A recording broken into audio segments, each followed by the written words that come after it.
Hello beautiful soul! Welcome back to my channel. This is my channel from Japan, Kabayan Virgo. This reading is for you. Tingnan natin ang iyong full moon in Scorpio. This full moon ng May is, ito yung situation o ito yung panahon. Ito yung mga araw. Mga araw na magkakaroon ng mga revelation. It will affect also into your relationship and finances. No? This full moon. Kaya maaring magkakaroon, when it comes to relationship, maaring malalaman mo yung magkakaroon ka ng enlightenment. O kaya may mga magpaparamdam sa'yo. O kaya malalaman mo na crush ka pala nito. O kaya crush, hindi mo na pala gusto yung isang tao. May mga ganong sitwasyon sa buhay mo, no? Sa nakikita ko sa iyo. Ay, may news ka rin. Yun. When it comes naman sa finances, ang nakikita ko dun sa finances mo is, this is the power shift situation, ano, sana lahat is maging maganda ang inyong finances this full moon or may mga sitwasyon na kailangan mo action, ano, titingnan pa rin natin. And also 10 to 14 kasi open portal tayo. Ibig sabihin is when it comes to finances ay andito yung sitwasyon na maaring kasi power shifting, maaring may mga time na maaring sana isa kayo may mananalo po, no? So nakikita ko dito. Kaya, power shifting this full moon kasi is, baka ito na yung time na hinihintay nyo, no? Baka isa kayo sa magkaroon ng pagbabago ng inyong finances. Kaya, you have the clover, congrats, or also the money flow. Congratulations, oh. Diba? Kaya, this a good fortune. Maaring iba dito is lucky sa gamble. Congratulations, maganda yung full moon mo, ha. And, syempre, a change happen. Kumbaga, ito yung lucky break mo. Sabi ko na nga, isa kayo dun eh. Tingnan mo naman, oh, money mo, coin, money coming, wealth, good investment, yan, maaring magkakaroon o magiging magnetic ka this time sa nakikita ko dito kasi may mga paparating na pera, no? Kung lalo na kung kayo is in a sales, finances, or maaring iba dito is pag-angat ng mga kanilang sahod, no? O kaya, kung dati is kumikita ka lang ng 1,000, ngayon is magiging 2,000, yung mga ganan, no? Sa iba sa inyo, lalo na kung nagkakaroon kayo ng overtime, di ba? O dati hindi ka binibigyan ng overtime, ngayon bibigyan ka na ng overtime, no? Kasi nasa sayo yung lucky this time. Borrowing money. Nako po, may manghihiram sa inyo. Low on cash, no? Ingat ka na lang din, no? Andiyan si Bungo sa nakikita ko dito, and the chess, the money strategy. Ito na yung time na this full moon is siguro, when it comes to finances, medyo mag-iisip ka na ng mga bagong strategy mo. Magiging more on wise ka sa pag-spending ng money mo. Andito na yung sitwasyon mo na maaring kasi nandito si Lucky at nandito si Coin, kung uumpisahan mo na or also andito yung na dadama ka na lang ng dadama. Yung gaganon? Basta yun na yun. Hindi ko ma-explain. Kakabig! Diyos me, yung marimar. Yan. Maaaring this person, maaaring ikaw ito or someone, sa nakikita ko dito, maaaring makaka-receive ka sa kanya ng news, communication, or pagbate, ganyan, or greetings, kasi we have the fashion. Maaaring this person is a new person ng buhay mo, o kaya kapatid mo, pwede rin siya kapatid mo kasi lalaki siya. Kung ikaw naman babae or lalaki ka, maari ikaw is ganun din. Maari may magparamdam sa'yo kasi also sabi ko sa'yo dito is passion or relationship related. The relationship kasi is hindi lang hugam sa boyfriend, girlfriend, asawa, mga kapatid, ganyan, kasama sa trabaho. Yan, no? Maaaring magkakaroon ng a new beginning o pa situation. Maaaring ganun, maaaring mga kaibigan mo, ganyan, kapatid mo, kakaroon ng mga celebration, pagbate, or kasiyahan ito, no? Or also, the way that comes, so, a good news kasi is maaaring magkakaroon ng mga achievement. Siyempre, these are also achievement. A good news kasi siya. No, siguro iba sa inyo mahilig kayo magkape, sa iba sa inyo. May mga wish come true, ako na nakikita sa inyo, no? Siyempre, hindi yung faith nyo, no? Yung iba sa inyo makakareceive kayo ng gift. Congrats, kasi nandito sa inyo si luck. Congrats sa iba sa inyo, kasi there's a luck, no? Siyempre, ingat pa rin kayo. Baka siguro iba sa inyo, huwag kayong papasok sa ano ba yun? Ano yung mga Bombay? Hindi ko naman sinasabi na huwag kayo, kumbaga, iwasan nyo yun, ha? Yung mga utang-utang. Tsaka yung, kung may mga mangungutang sa inyo, di ba?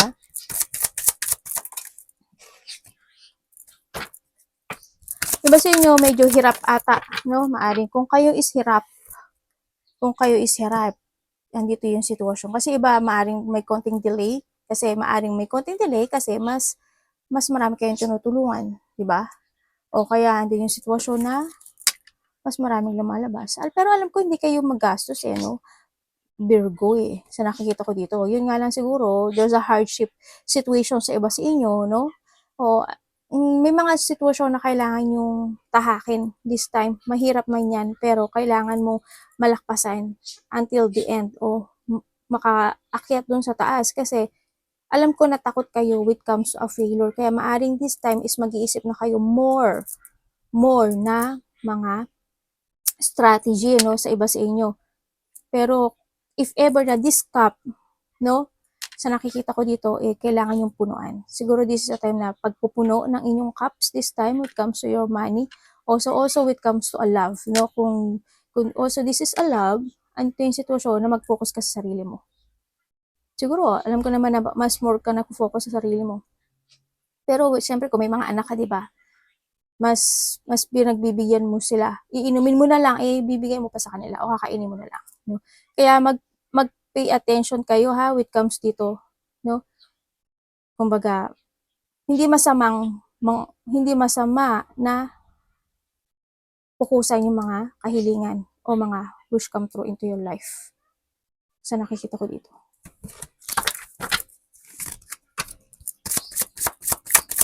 Given hard work and effort, ha, para magkaroon kayo ng successful. Iba sa inyo, kung may mga sakit kayo, maaaring may mga sakit kasi iba, no?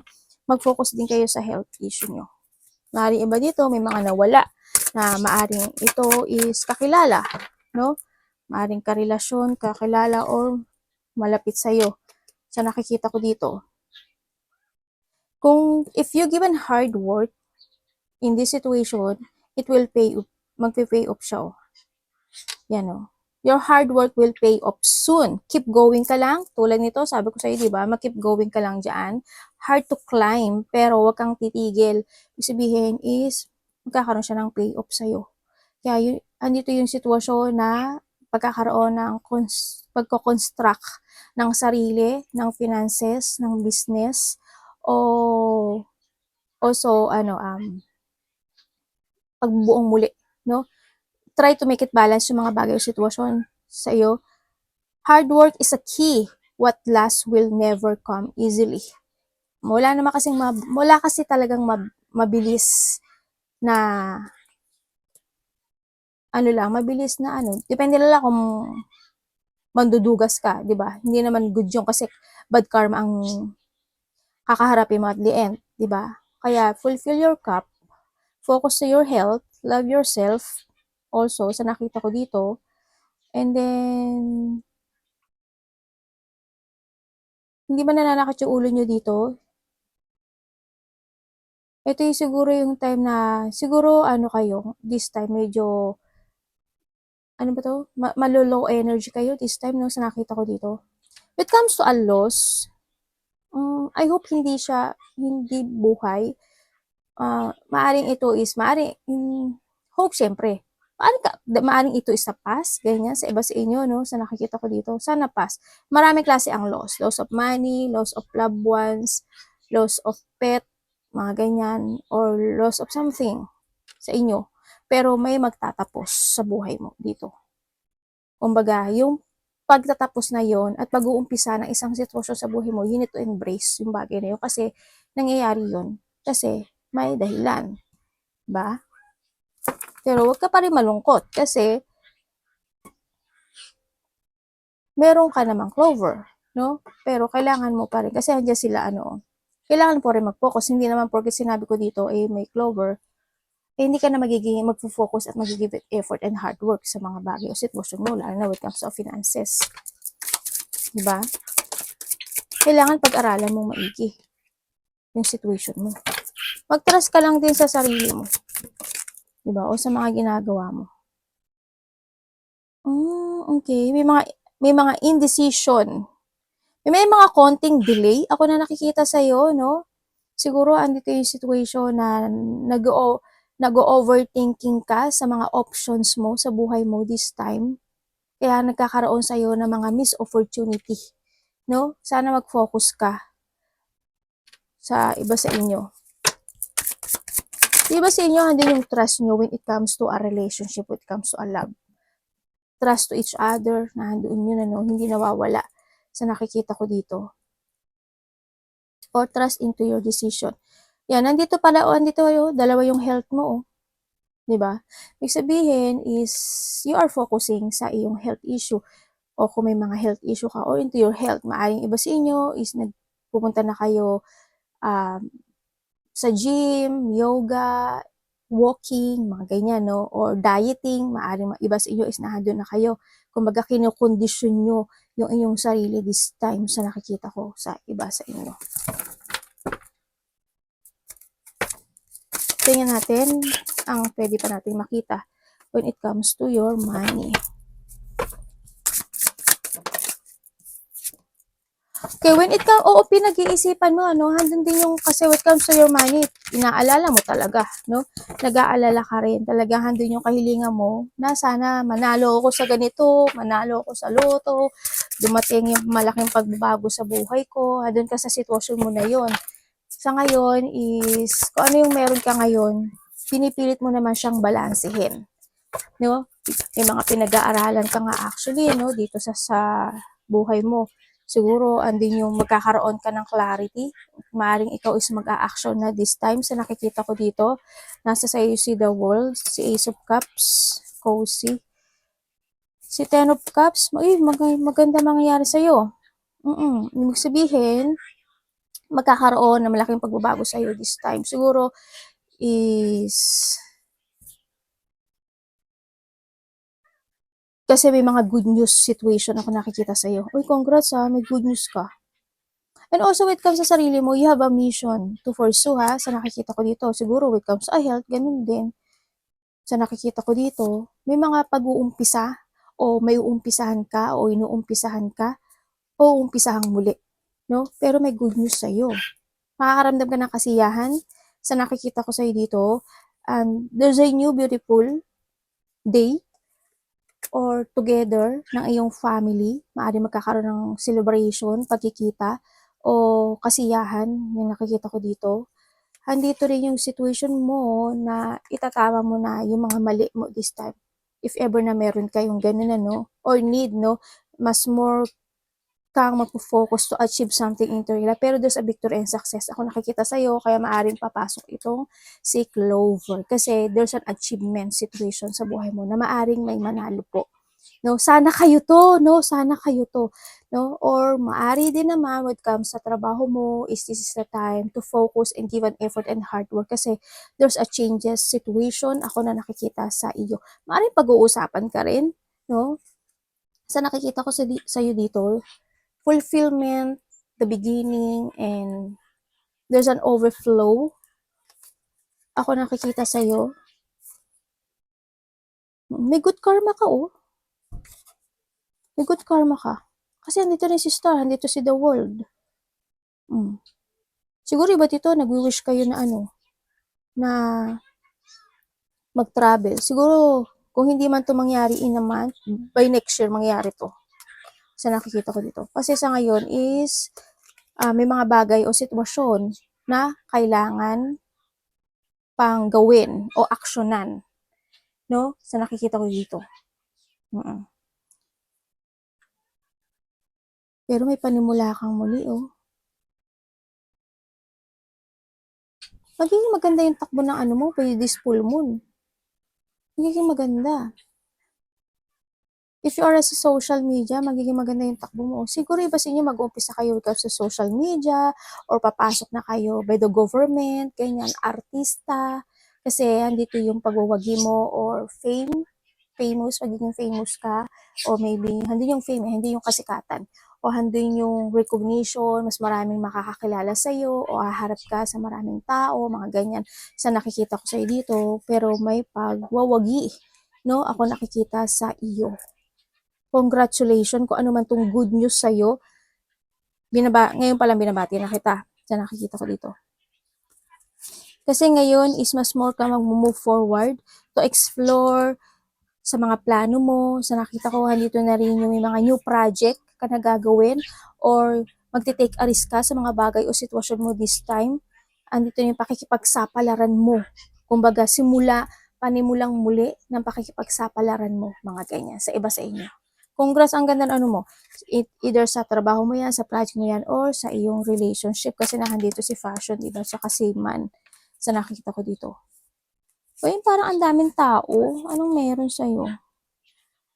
There's a victory and success sa'yo. There's an offering or makakareceive pa ng text message or communication sa tao na matagal mo nang kakilala. Meron. Or ikaw makikipag-communicate. May mga actionan ka na this time, oh. Parang hindi yung pagkakaroon mo ng mas more ka magiging very adventurous or exploring yourself sa nakikita ko sa'yo dito. Iba sa inyo siguro ang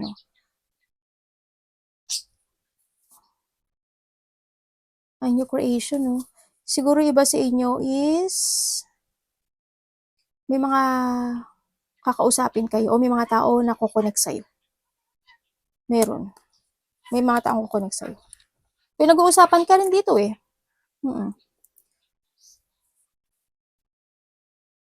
Congrats sa ako, ano man ito is magkakaroon ka ng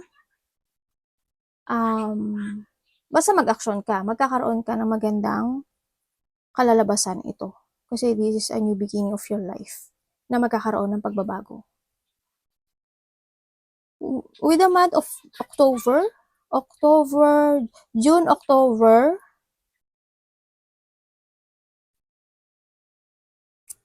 or within the 21 days, ako nakikita sa'yo. Or also, iba dito is, a month to eh. Magiging maganda yung takbo ng buhay mo. Magbabago siya. Also, by August, siguro yung iba dito, birthday August. Ay, tama di ba? Birthday August. Kasi may nakita ako na may travel ba kayo?